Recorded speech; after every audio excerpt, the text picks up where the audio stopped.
절입니다.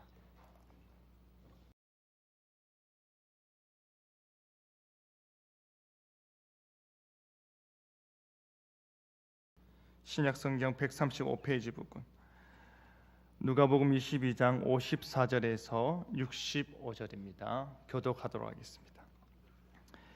예수를 잡아 끌고 대제사장의 집으로 들어갈새 베드로가 멀찍이 따라가니라.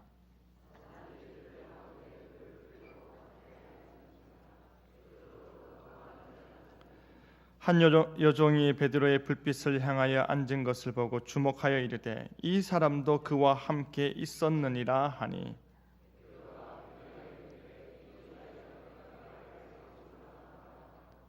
조금 후에 다른 사람이 보고 이르되 너도 그 도당이라 하거늘 베드로가 이르되 이 사람아 나는 아니로다 하더라.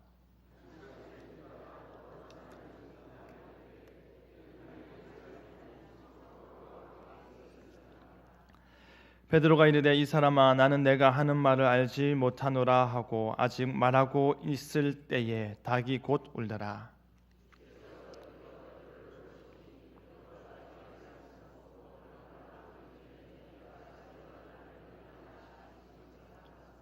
다 같이 읽겠습니다. 밖에 나가서 심히 통곡하니라. 아멘. 예수님께서 습관에 따라 겟세마네 동산에 기도하러 가셨습니다. 그의 기도는 정말로 간절했습니다. 아버지여, 만일 아버지의 뜻이거든 이 잔을 내게서 옮기시옵소서. 그러나 내 원대로 하지 마시고 아버지의 원대로 되기를 원하나이다. 예수님께서는 심히 괴로웠습니다. 예수님께서는 자기 목숨을 많은 사람의 대성물로 섬기기 위해 오셨음을 너무나도 잘 알고 계셨고, 지금껏 3년이라는 시간을 그 대속의 사역을 위해 달려오셨지만 막상 그 시간이 다가오니 괴로웠던 것입니다. 이 잔을 내게서 옮기시옵소서. 이 죽음의 잔을 옮겨주실 뜻이 아버지께 있으십니까? 라고 묻는 것입니다. 하지만 하나님 아버지의 얼굴은 핏방울처럼 뚝뚝 무겁게 떨어지는 예수님의 간절한 땀으로부터 돌려진 상태였습니다. 십자가를 향한 그의 무거운 걸음은 아버지의 하나님으로부터 외면되었고 제자들로부터도 외면된 외롭고 쓸쓸한 길이었습니다. 베드로의 부인이란 제목으로 오늘 우리가 읽은 본문이 주는 교훈이 무엇인지 함께 나누도록 하겠습니다. 첫째로, 제자들이 예수님을 떠났다입니다. 예수님께서 겟세마네 동산에서 기도 후에 잡히셨습니다. 누구에게 잡히신 줄 아십니까? 가룟 유다는 앞잡이에 불과했습니다. 예수님께서는 가룟 유다의 뒤를 따라온 사람들, 즉 다름 아닌 대제사장들에게 잡혔습니다. 누가복음 22장 4절에서 유다가 예수님을 팔기 위해 의논한 대상인 대제사장들이 성전 경비대장들을 이끌고 이 야심한 밤에 예수님을 직접 체포하러 왔습니다. 이제 그들은 예수님을 대제사장의 집으로 끌고 가서 거기서 신문하기 시작하였습니다. 예수님께서는 그의 공생의 사역 초반부터 바리새인들과 사두개인들과 서기관들과 같은 유대 종교 지도자들로부터 죽음의 음모에 시달렸고 간악한 질문을 통해 시험당하셨습니다. 그들은 예수님께서 안식을 범했다고 모함하였고 귀신 들렸다고 비방하였고 신성모독을 범했다고 잡남해 하였습니다. 하지만 예수님께서는 그 모든 순간들을 지혜롭게 넘기셨으며 그들의 비방과 함정을 넘어 복음을 전하며 자신의 때를 기다리셨습니다. 이제 예수님께서는 이사야 53장 12절의 말씀을 스스로에게 적용하시며 죄 없으신 분이 불법자의 동류로 여김받아 체포되셨습니다. 예수님께서는 이 모든 일들을 아심에도 불구하고 52절에 너희가 강도를 잡는 것 같이 검과 몽치를 가지고 나왔느냐라고 말씀하셨습니다. 이 말은 예수님께서 지금 범죄자 취급을 받으며 공권력에 의해 체포되고 있다라는 것입니다. 공생의 3년 내내 틈만 나면 예수님을 넘어뜨리고자 했던 그들이 이 밤에도 정당한 근거도 없이 중부장한 성전 경비대장들을 이끌고 군중들의 눈을 피해 예수님을 체포하였던 것입니다. 예수님께서는 자신이 날마다 성전에 있을 때에 손쉽게 잡을 수 있었음에도 불구하고 손을 대지 아니하더니 이 야심한 밤에 홀로 남겨진 틈을 타서 나를 잡느냐라고 하셨습니다. 하지만 예수님께서 순순히 잡혀 주신 것은 바로 지금이 자신을 체포하기 위해 원수들에게 정해진 때요, 어둠의 권세가 잠시나마 이기는 듯이 보이는 때임을 아셨기 때문입니다. 예수님께서 어둠의 시대가 주는 고통과 치욕을 당연한 것으로 받아들이고 있는 것은 그 고통 넘어 죽음을 정복하고 이기실 승리를 위한 것이었습니다. 54절에 예수님께서 잡혀 대제사장의 집으로 끌려 들어가셨습니다. 이때 베드로는 멀찍이 예수님을 따라갔습니다. 하지만 다른 제자들은 모두 예수님을 버리고 도망하였습니다. 마태복음 26장 31절에 오늘 밤에 너희가 다 나를 버리리라 라고 하셨을 때 다른 사람은 몰라도 나는 주를 결코 버리지 않겠나이다. 주여, 내가 주와 함께 죽을지언정 주를 부인하지 않겠나이다. 큰 소리 쳤던 주의 사랑하는 제자들이 주님을 버리고 도망갔습니다. 특별히 마가복음 14장 51절 52절을 보시면 한 젊은이는 알몸으로 도망쳤다고 합니다. 예수님께서 잡히시고 대제사장의 집으로 끌려가는 그 순간이 얼마나 급박했고 얼마나 공포스러웠는지 그대로 보여주는 것입니다.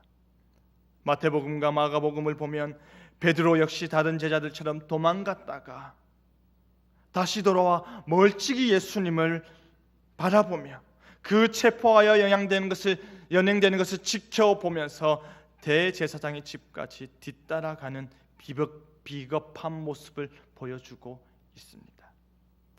사랑하는 성도 여러분, 주의 나라가 임할 때에 하나는 주의 우편에, 하나는 좌편에 앉길 바라던 제자들, 자신들이 더 크고 더 중요한 존재임을 다투며 주님을 위하여 주님의 나라를 위했던 제자들이 다 도망가 버렸습니다. 그들은 죄 없는 예수님의 잡히심을 보고 자신들도 잡힐까 봐 어디로 갔는지 알리지 않고 도망을 가버렸습니다. 그리고 자신이 가는 집의 문을 굳게 걸어 잠그고 숨어 지냈습니다.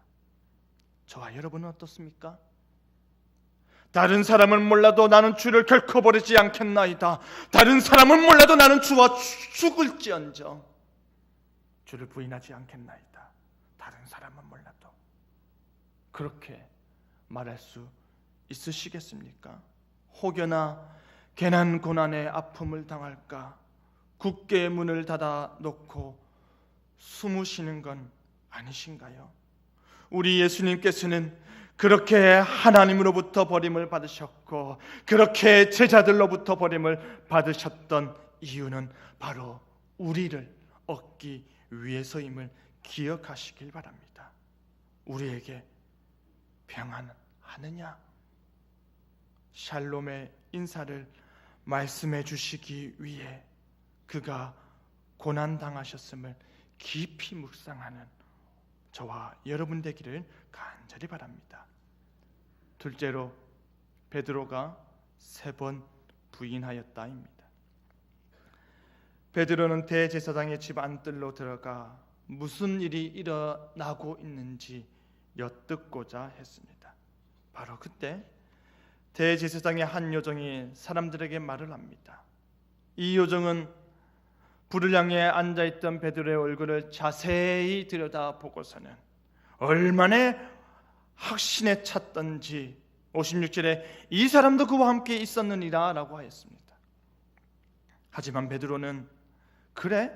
내가 너희들이 지금 죄 없음에도 불구하고 공권력을 이용해 잡아 신문하고자 하는 나사렛 예수와 함께 있었다 라고 대답하지 않았습니다. 베드로는 부인하며 말하기를 이 여자여 내가 그를 알지 못하노라 하였습니다.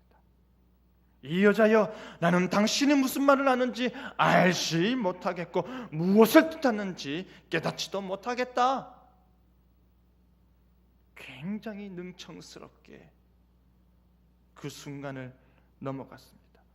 그리고는 그 요종이 있는 곳을 피해 대제사장 집의 앞문으로 베드로는 자리를 옮겼습니다. 58절에 의하면 조금 후 다른 사람이 베드로를 보고서는 너도 그 도당이다 라고 하였습니다.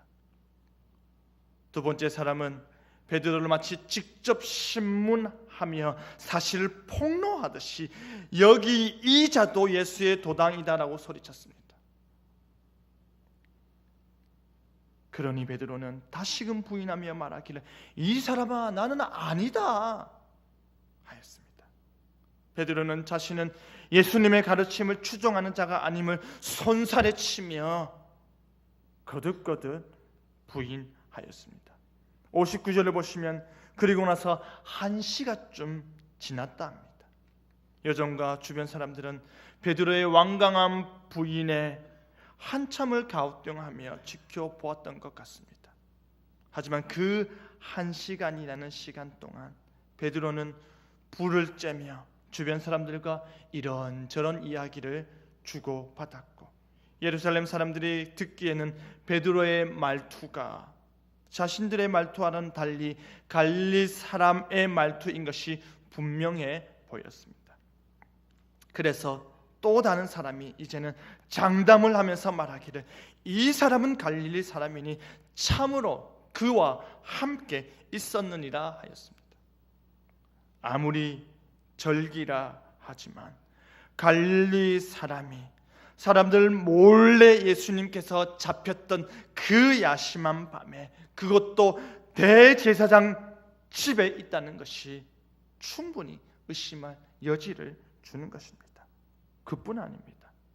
요한복음 18장 26절을 보시면 지금 베드로를 의심하는 사람은 자신이 예수님을 잡으러 갔다가 베드로가 휘두른 칼에 귀가 잘린 말고의 친척이라고 말을 합니다. 그는 내가 보지 아니하였느냐 라고 하며 확신에 찬 말로 베드로를 몰아붙였습니다. 너도 그와 함께 있었다 라는 것이죠. 하지만 베드로는 이 사람아 나는 내가 하는 말을 알지 못하노라 라고 하였습니다. 나는 너가 귀를 자른 말고의 친척이고 내가 직접 보았다라는 말에 마태복음과 마가복음에서 베드로는 예수님을 저주하며 스스로 맹세하며 모른다 하였다는 것입니다. 그렇게 베드로가 나는 그를 알지 못한다, 무슨 소리를 하는지 모르겠다, 심지어 저주와 맹세를 하며 나는 아니다라고 부인하고 있을 때 예수님께서는 희롱을 당하고 계셨습니다. 사람들은 대제사장 앞에서 예수님의 얼굴에 침을 뱉으며 주먹으로 얼굴을 내리쳤습니다. 어떤 사람은 굴욕스럽게도 손바닥으로 예수님을 때렸습니다. 그렇게 맞으신 예수님께서는 이제는 눈이 가려진 채 조롱을 당하십니다. 그리스도야, 너가 우리에게 선지자처럼 행세하였으니 선지자 노릇 해보아라. 지금 너를 친 자가 누구냐? 맞추라는 것이죠. 그렇게 예수님께서는 자신이 하나님의 아들이라는 사실을 고백했다는 이유로 인해서 말로 다 할 수 없는 비참함을 겪고 있을 때 제자들은 모두 도망갔고 혹시나 하여 쫓아온 베드로는 저주하고 맹세하며 나는 모른다 하였습니다. 베드로가 예수님을 3번이나 모른다 하였고 닭이 곧 울었을 때에 예수님께서도 그 닭 우는 소리를 들었을 것입니다. 예수님께서는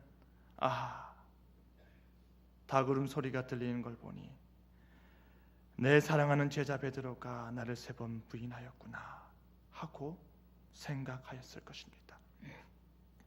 그리고 61절에 주께서 돌이켜 베드로를 보시니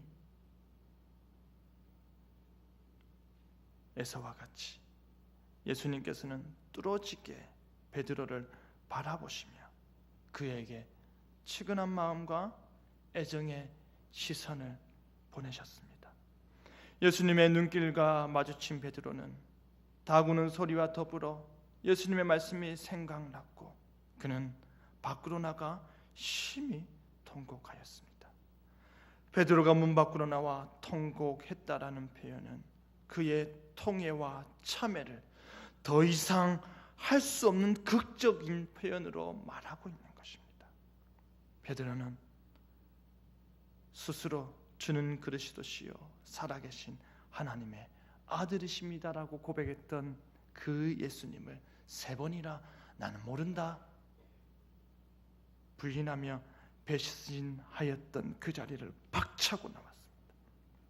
그리고 그 어둡고 부끄럽고 한심했던 자신의 모습을 뒤로하고 눈물로 참으로 회개하였던 것입니다.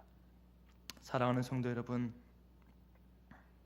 우리 예수님께서는 이사야 53장 3절의 말씀과 같이 그는 멸시를 받아 사람들에게 버림받았으며 강고를 많이 겪었으며 질고를 아는 자라 마치 사람들이 그에게서 얼굴을 가리는 것 같이 멸시를 당하였고 우리도 그를 귀히 여기지 아니하였도다. 이 말씀을 스스로 감당하셨습니다. 여러분은 여러분의 삶의 현장에서 예수님을 모른다 하고 계시진 않으십니까? 여러분은 일상의 삶 속에서 마치 예수님을 모르는 자처럼 예수님과 상관없는 자처럼 그렇게 살고 계시진 않으십니까?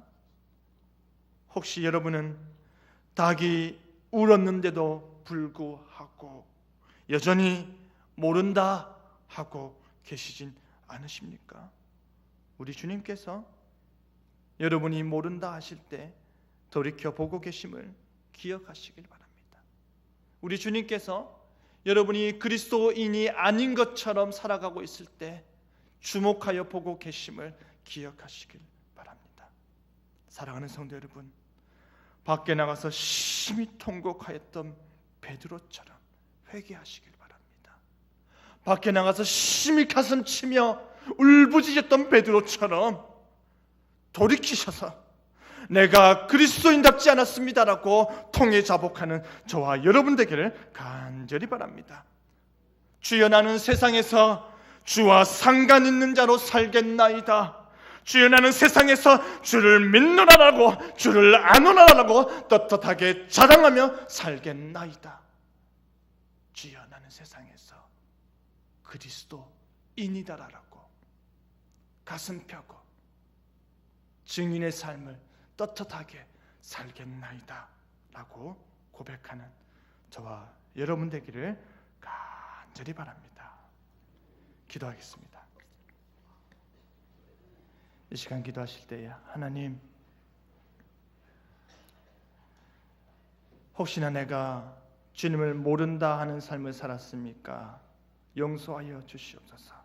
이제는 주님을 아는 자로서 그리스도인으로서 증인으로서 떳떳하게 자랑하며 순결하게 살겠나이다. 우리 주의 한번 부르고 기도하겠습니다.